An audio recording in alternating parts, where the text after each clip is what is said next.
here are words not to use. And I know you're probably all thinking, there's no way on earth I use these words or phrases. You absolutely use these words and phrases. Kind of and sort of. Do you know what we use kind of and sort of for? It's because our brain isn't working fast enough, and it overcomes a lack of confidence we have in talking about something. So when I sit down with a candidate and I ask them about something, they will say something like, well, I was involved in this campaign and we kind of generated leads for this thing, and it was hugely successful. And I say, you kind of generated leads? What does that mean? How did you kind of generate leads? So I immediately dig into that because I know that you're not necessarily confident about what you're saying. Kind of and sort of are huge tells, and you're going to see it throughout your entire career, not just as job applicants, but as managers and executives going forward. So it's a huge tell. Like, does anyone know the proper use of like? I like Thomas. That's a great way to use the word like. This lemon tastes like lime. That's another word to use, like. You know how we use it? Well, I was talking to this girl and she was like, oh, you're such a loser. Right? We all do it. And the problem is it's our way of casually talking about stuff. If you listen to the radio and listen to a morning DJ, you will hear that word like over and over and over again. The problem is you are not 14 years old anymore. And when you use the word like in a job or informational setting, you're going to sound like you're a 14-year-old. So be very careful about monitoring your speech. We use the word like, again, because our brain can't catch up to all the stuff that's happening. Can't catch up to our mouth. So we throw in a word like. Here are some killer questions. Some more killer questions to ask people when you get into an interview setting. How would you define success to me in this role 1 year from now? I had a co-op student that came to me and she was looking for a position with a software company. She had absolutely zero experience. And she wanted to know, how can I differentiate myself going into this interview? And I said, go up to them and say, before they start, just say, I hope you don't mind, but I do have some questions of my own. Would you mind if I ask them?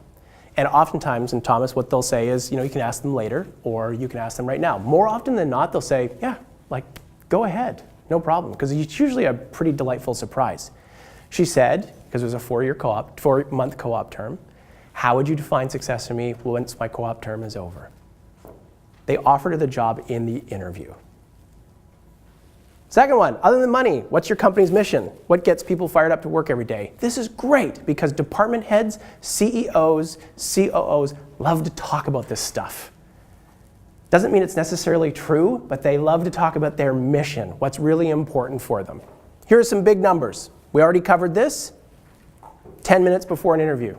Show up 10 minutes before an interview, and only 5% of people that I ever meet with that bring a notebook actually write in it. So you will differentiate yourself merely by picking up your pen and making some notes. That's a really good thing. And by the way, if you're doing a job interview with somebody, you are naturally following up with them. Are you not? Of course you are. So taking notes is a great way for you to be able to parrot some information back to them that's meaningful. So they could say, whoa, this person was really dialed in because they actually remembered this thing and they wanted to know more about it. A great follow-up email after you're done, because everybody sends email, nobody sends a card. Okay, I've interviewed over 1,000 people. I've received about 5 cards from people. A card can be a really nice touch. Just saying. An email is not, thanks for the opportunity, I think I'd be a really good fit for this job. Everybody does that. A great follow-up email is, you said something in the interview that really struck a chord with me. Could you tell me a little bit more about this? And make it short so they don't have to write an essay back to you, because I'm not going to spend 10 minutes on reply for you.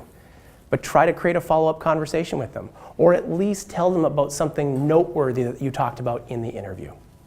That positions you differently from everybody else. Okay, so here are some key takeaways. 1 resume a day. Until you get really good at tailoring your resume to the positions that you're applying for, only 1 a day. Informational interviewing is absolutely the key to getting the job that you want. and try to set 10 meetings going forward. It will pay dividends down the road. And once you're in those interviews, the goal is to be impressive. And you can be impressive by, don't be interesting, be interested. That's the way you position yourself ahead of everyone else. Anyways, thanks very much, guys. Every tip that we covered today, of course, you're going to get this PowerPoint deck. But also, if you're interested in picking up the book, there are heaps more, and they're all summarized in there as well. So it's a fun read. It's great night table material, which is wonderful, and you can find it at that link. Also, if you want to get a hold of me and just ask me a question about anything, feel free. You can reach me at Rodger@notaboutyobook.com. Anyways, thanks very much for your time, guys. I hope it was good.